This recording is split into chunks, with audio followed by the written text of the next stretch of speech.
அல்லாஹ் ஒரு விஷயத்தை எழுதிவிட்டார் என்று சொன்னால் அது நடந்தே தீரும் என்று சொல்லுவார்கள். விதியை மதியால் வென்று விடலாம் என்று சொல்லுவார்கள். வசனம் தவறு. விதியை துஆவால் மாத்திரம்தான் வெல்ல முடியும்.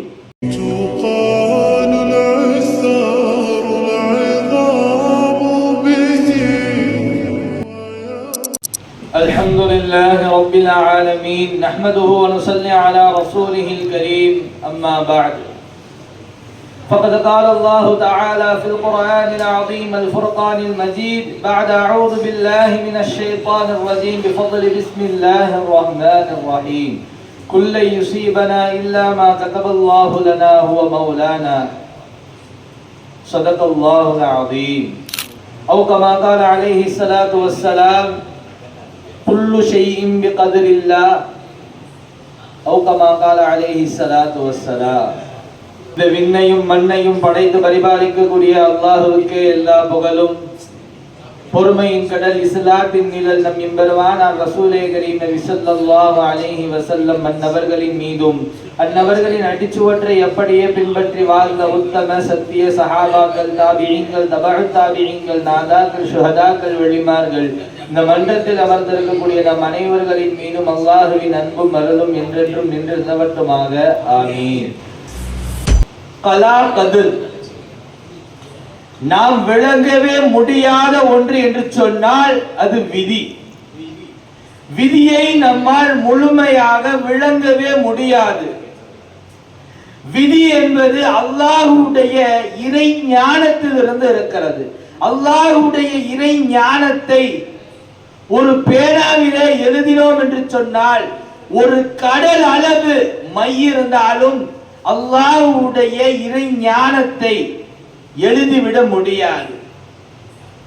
அதுவே ஒரு மனிதனுடைய அறிவை ஒப்பிட்டோம் என்று சொன்னால் அந்த கடலிலே, நடு கடலிலே ஒரு குண்டூசியை முக்கி எடுத்தால் அந்த குண்டூசியில் எந்த அளவு துளி அளவு தண்ணீர் இருக்குமோ அது அளவுதான் மனிதனுடைய அறிவு என்று அல்லாஹ்வுடைய இறை ஞானத்திற்கு ஒப்பிட்டு காட்டுகிறார்கள்.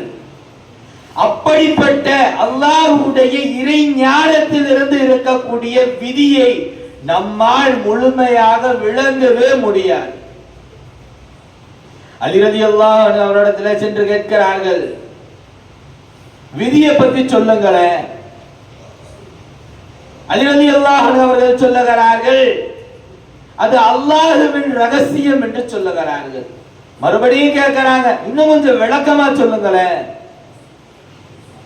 அது ஒரு இருண்ட பாதை என்று சொல்லுகிறார்கள். மறுபடியும் கேட்கிறாங்க, இன்னும் கொஞ்சம் விளக்கமா சொல்லுங்களேன். பஹ்ருன் அமீகுன், அது ஒரு ஆழமான கடல் என்று சொல்லுகிறார்கள். அல்லாஹ் நமக்கு எழுதிய விதியை நாம் ஒருபோதும் விளங்கவே முடியாது. அந்த விதியை நாம் அப்படியே நம்ப வேண்டும். இன்றைய காலகட்டத்திலே ஒரு கஷ்டமான நேரமாக இருந்தால் அந்த இடத்தில் முதலாவதாக பயன்படுத்தக்கூடிய வார்த்தை என் தலை விதி. அல்லாஹ் என் வாழ்க்கையை மட்டும் இப்படி எழுதி வச்சிருக்கானே. அப்படி அல்ல, உன்னை படைத்து பரிபாலிக்கக்கூடிய அந்த இறைவனுக்கு தெரியும் உனக்கு எது நல்லது, உனக்கு எது கெட்டது, உனக்கு எது சிறந்தது என்று. அல்லாஹ் எவ்வளவு கஷ்டங்களை கொடுத்தாலும் பிறகு ஒரு நன்மையை வைத்திருப்பார். ரசூலுல்லாஹி ஸல்லல்லாஹு அலைஹி வஸல்லம் அவர்கள் சொல்லுகிறார்கள், ஆதம் அலைஹிஸ்ஸலாத்து வஸ்ஸலாம் அவர்களுக்கும் மூசா அலைஹிஸ்ஸலாத்து வஸ்ஸலாம் அவர்களுக்கும் வாக்குவாதம் நடந்தது. அந்த வாக்குவாதத்திலே மூசாவை ஆதம் வென்று விட்டார் என்று ரசூலுல்லாஹி ஸல்லல்லாஹு அலைஹி வஸல்லம் அவர்கள் ஆரம்பிக்கிறார்கள். மூசா அலைஹிஸ்ஸலாத்து வஸ்ஸலாம் அவர்களுக்கும் ஆதம் அலைஹிஸ்ஸலாத்து வஸ்ஸலாம் அவர்களுக்கும் இடையே வாக்குவாதம் நடக்கிறது. அந்த வாக்குவாதத்திலே ஒருவருக்கொருவர் பேசிக் கொள்ளுகிறார்கள். ஆதம் அலைஹிஸ்ஸலாத்து வஸ்ஸலாம் அவர்களை பார்த்து மூசா அலைஹிஸ்ஸலாத்து வஸ்ஸலாம் அவர்கள் சொல்லுகிறார்கள், ஆதமே, அல்லாஹ் உங்களை தனது கையால் படைத்தான், உங்களுக்கு ரூஹை கொடுத்தான், உங்களுக்கு சொர்க்கத்தை கொடுத்தான், மலக்குமார்களை சஜ்தா செய்ய வைத்தான். அப்படி இருந்தும் அப்படி இருந்தும் நீங்கள் அல்லாஹ்விற்கு மாறு செய்து இந்த உலகத்திற்கு வராமல் இருந்திருந்தால் நாங்களும் உங்களோடு சேர்ந்து சொர்க்கத்திலே இருந்திருப்போமே என்று மூசா அலைஹிஸ்ஸலாத்து வஸ்ஸலாம் அவர்கள் ஆதம் அலைஹிஸ்ஸலாத்து வஸ்ஸலாம் அவர்களிடத்தில் சொல்லுகிறார்கள். அதற்கு பதிலாக மூசா அலைஹிஸ்ஸலாத்து வஸ்ஸலாம் அவர்களை பார்த்து ஆதம் அலைஹிஸ்ஸலாத்து வஸ்ஸலாம் அவர்கள் சொல்லுகிறார்கள், மூசாவே, அல்லாஹ் உங்களை ரசூலாக தேர்ந்தெடுத்தார், அல்லாஹ் உங்களுக்கு நெருக்கமாக இருக்கிறான், பல சிறப்புகளை கொடுத்திருக்கிறான். அப்படி இருந்தும் இன்னும் சொன்னார்கள், தௌராத் வேதம் தெரியுமா உங்களுக்கு? தௌராத் வேதம் தெரியுமா உங்களுக்கு? அந்த வேதத்திலே ஃபஅஸா ரப்புக ஆதம், ஆதம் இறைவனுக்கு மாறு செய்தார் என்று அல்லாஹ் தௌராத் வேதத்திலே கூறுகிறார். அந்த தௌராத் வேதத்தை என்னை அல்லாஹ் படைப்பதற்கு 40 வருடங்களுக்கு முன்பாகவே தௌராத் வேதத்தை படைத்து விட்டார். என்னை படைப்பதற்கு 40 வருட காலம் முன்பாகவே தௌராத் வேதத்தை படைத்து விட்டான். அப்பொழுது படைக்கப்பட்ட அந்த தௌராத் வேதத்திலே அல்லாஹ் கூறுகிறான், ஆதம் அல்லாஹ்விற்கு மாறு செய்வார், பிறகு இந்த பூமிக்கு வருவார் என்று அல்லாஹ் எழுதினான். அதனால்தான் இவ்வாறு நடந்திருக்கிறது, வேறொன்றும் புதிதாக நடக்கவில்லை என்று ஆதம் அலைஹிஸ்ஸலாத்து வஸ்ஸலாம் அவர்கள் மூசா அலைஹிஸ்ஸலாத்து வஸ்ஸலாம் அவர்களை அந்த வாக்குவாதத்திலே வென்று விட்டார்கள். அதுதான் உண்மை. அல்லாஹ் நமக்கு எதை எழுதி இருக்கிறானோ அதுதான் நடக்கும். அல்லாஹ் இந்த வானத்தையும் பூமியையும் படைப்பதற்கு 50 வருட காலம் முன்பதாகவே ஒவ்வொரு படைப்புகளுடைய விதியையும் எழுதிவிட்டான் என்று ஹதீஸிலே பதிவு செய்யப்படுகிறது. என்ன நடந்தாலும் அல்லாஹ் தான் நமக்கு பாதுகாவலர்.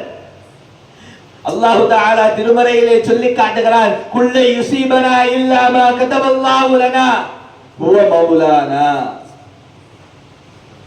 நபியே, நீங்கள் சொல்லுங்கள், எங்கள் அனைவருக்கும் அல்லாஹ் எழுதியதை தவிர வேறு ஒன்றும் நடக்காது என்று சொல்லுங்கள், அவனே எங்கள் பாதுகாவலன் என்று அல்லாஹ் திருமறையிலே சொல்லி காட்டுகிறார். அபூ ஹுரைரா ரலியல்லாஹு அன்ஹு அவர்கள் ஒரு முறை ரசூலுல்லாஹி ஸல்லல்லாஹு அலைஹி வஸல்லம் இடத்திலே வந்து, யா ரசூலல்லாஹ், எனக்கு ஆசைகள் தூண்டுகிறது, நான் விபச்சாரம் செய்து விடுவேனோ என்று பயமாக இருக்கிறது,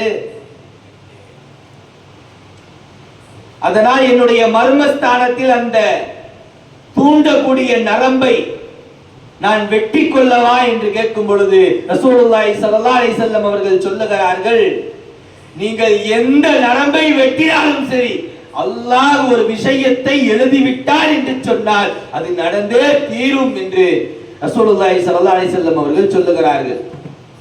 அதற்காக அபூ ஹுரைரா ரலியல்லாஹு அன்ஹு அவர்கள் பாவம் செய்யக்கூடியவரா என்று இல்லை, அல்லாஹ் நம் விதியில் பாவத்திற்கு தகுதியானவர் என்று எழுதி வைத்திருக்கிறார். அந்த பாவத்திலிருந்து அல்லாஹ்விடத்தில் நாம் பாதுகாப்பு தேட வேண்டும், அல்லாஹ்விடத்தில் துஆ செய்ய வேண்டும் என்று சொல்லுவார்கள். விதியை மதியால் வென்று விடலாம் என்று சொல்லுவார்கள். வசனம் தவறு. விதியை துஆவால் மாத்திரம்தான் வெல்ல முடியும். அதுதான் இஸ்லாம். இஸ்லாத்திலே அப்படித்தான் சொல்லுகிறார்கள், துஆவினால் விதியை வென்று விடலாம் என்று சொல்லுகிறார்கள். நாம் அல்லாஹ்விடத்திலே இருகரம் ஏந்தி மன்றாட வேண்டும், யா அல்லாஹ், என்னை பாவத்திலிருந்து பாதுகாப்பாயாக என்று ஒரு துஆவை சொல்லி தருகிறார்கள். அல்லாஹும்ம யா முஸர்ரிஃபல் குலூப் சர்ரிஃப் கல்பி அலா தீனிக். யா அல்லாஹ்வே, உள்ளத்தை புரட்டுபவனே, என்னுடைய உள்ளத்தை மார்க்கத்தின் பால் புரட்டுவாயாக என்று அல்லாஹ்விடத்திலே நாம் மன்றாட வேண்டும். அல்லாஹ் இந்த உலகத்தில் இருக்கக்கூடிய எல்லா மனிதனுடைய இதயத்தையும் தன்னுடைய 2 விரல்களுக்கு நடுவிலே வைத்திருக்கிறார். அந்த 2 விரல்களையும் நன்மையின் பக்கமும் தீமையின் பக்கமும் புரட்டுகிறார். நாம் அல்லாஹ்விடத்திலே, யா அல்லாஹ்வே, என் உள்ளத்தை பாவத்தின் பக்கம் புரட்டி விடாதே, என்னை பாவத்திலிருந்து பாதுகாத்து விடு என்று அல்லாஹ்விடத்திலே நாம் இருகரம் ஏற்றி மன்றாட வேண்டும். அல்லாஹ் நமக்கு எழுதியிருக்கின்ற விதியை நாம் நம்பி அல்லாஹ்விடத்திலே பாதுகாப்பு தேடுவதற்கு அல்லாஹ் தௌஃபீக் செய்வானாக என்று கூறி என் உரைக்கு திரையிடுகிறேன். வாஹிரு தஅவானா அல்ஹம்துலில்லாஹி ரப்பில் ஆலமீன். அஸ்ஸலாமு அலைக்கும் வரஹ்மத்துல்லாஹி வபரகாத்துஹு.